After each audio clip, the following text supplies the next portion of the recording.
Like a lot of people, I used to have a pile of debt.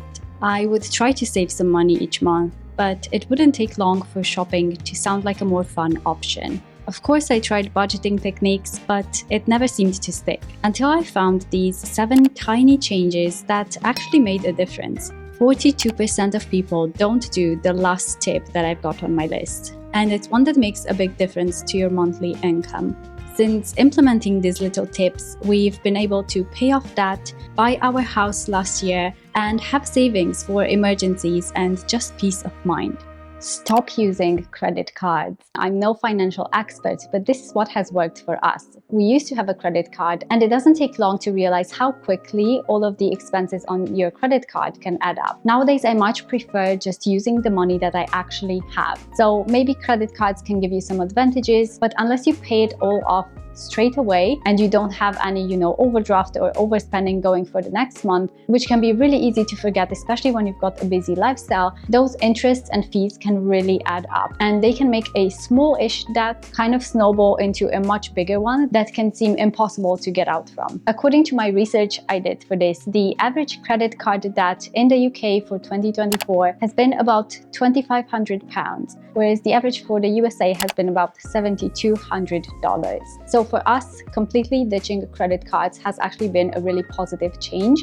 We simply use debit cards, like the money that we actually have in our bank account. And I think it's something that also makes you a lot more intentional with your spending. Spend less than you earn. And it might seem like this is so easy for people who have a higher income, but there is this phenomenon called lifestyle creep. So for a lot of people, as your income increases, so do your spendings, your expenses every single month. So regardless of the amount of income that's coming into a household, many people raise their expenses as their income raises as well, and they keep on living paycheck to paycheck even though their income has increased. For us, it's been really important to keep this in mind. Even if our income increases, even if my business grows, it doesn't mean that my expenses need to grow exponentially. And the only way to actually save money is to spend less than you earn. And I know I used to tell myself, oh, when I make more money, I'm gonna save more money. And while yes, that can be true, because obviously you might have a bit more flexibility there, it's something that needs to be a conscious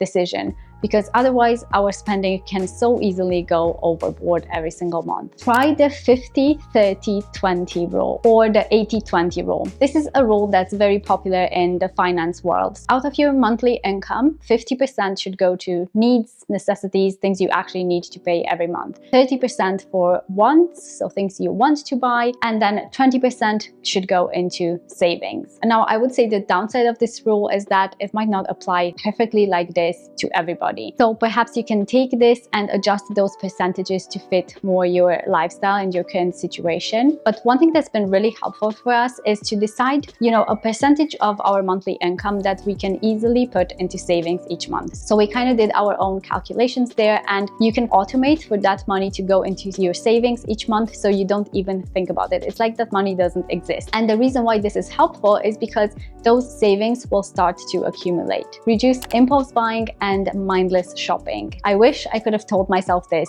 a few years ago when I was struggling with this.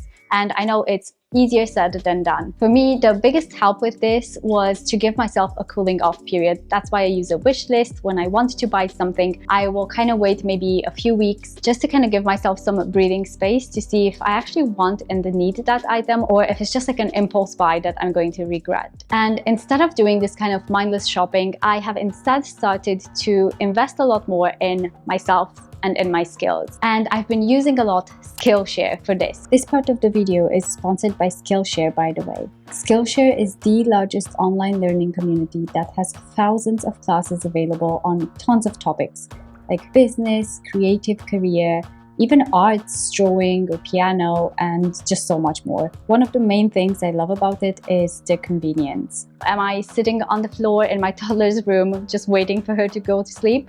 I'm probably listening to a Skillshare class. Am I cooking and want to maybe learn something in the meantime? I've got Skillshare on. Am I annoyed at myself for aimlessly scrolling Instagram once again? I switch that and turn on Skillshare. And honestly, learning from other people who are experts in a particular skill has been so helpful for me, because I realized this is the best way for me to not only learn about saving more money, but also gain new skills that have increased my monthly income in my business, like learning filmmaking techniques for my videos, better editing for my YouTube channel, learning to get more organized by planning everything in Notion, for example. And yes, I took Ali Abdul's Skillshare class on Notion and it was a game changer. And they've offered us a completely risk-free option. So the first 500 people to join Skillshare using my link down in the description box get 1 month premium completely free. So give it a go and let me know how you get on in the comments below. Track your spending. This might seem like the most basic financial tip, but it doesn't mean you have to have a super specific and super strict budget. It's not something that has really worked for me in the past. But what I do is I have a look at my finances.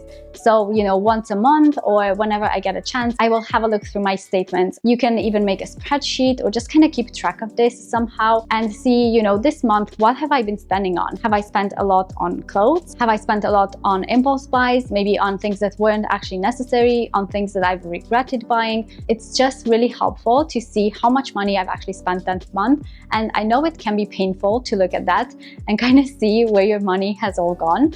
But I do think it's really important because whenever you want to change something you don't like about your life, it always starts with the awareness, doesn't it? So being aware of where your money is going is so powerful, because then you can see where you can maybe cut down a bit. You don't have to cut it out completely, maybe just cut down a bit and put some of that money into savings. Start paying off debt. I know when you have a huge debt in front of you, it can feel like this mountain that you're never going to be able to climb. But one of the things that has really changed my perspective on this is reading the Atomic Habits book. I've even done a whole video about it. That's how much it helped me. But I've learned that the biggest changes in our life are not this one massive event, but rather through a series of very tiny changes that we do every single day or every single month. And when it comes to that, I think we often underestimate how big of a difference it can make to just start slowly paying it off. Reduce unnecessary monthly payments. I came across this statistic that 42% of people have forgotten about a subscription that they pay for monthly but no longer use. And the same statistic also mentioned that a lot of people underestimate how much of their monthly budget all of those little subscriptions add up to. And when trying to guess their amounts per month, they were off by even hundreds of dollars. One monthly payment that we have completely cut out is car payments. We decided instead to start saving money and buy a car that's not like the fanciest car of all, and just buy it in one go, rather than maybe getting a more expensive car that we would have had monthly payments on. Car payments can be hundreds of pounds every single month. So I think for us, that has been a really good way to save money as well. And you can also look at all of the other subscriptions that you have for apps, for things like Netflix and Disney and Prime. And I'm not saying you have to cut them out completely, but it might be helpful to have a spreadsheet or a Notion page somewhere where you can track all of these. And do this even for just a month and see what subscriptions are you currently paying for. Is there anything in there that you're not using anymore? Something that maybe you've replaced with something else but forgot about the old one? This can be a really good way to reduce those monthly costs, add a bit to those savings, reduce some of the debt, and give yourself a high five. Having a goal in mind as well can be super helpful. So, are you doing this because you want more freedom in your life, more financial flexibility? Is it because you want a peace of mind if an unfortunate event happens? All of these things can really help, and every little tiny change makes a big difference in the long term.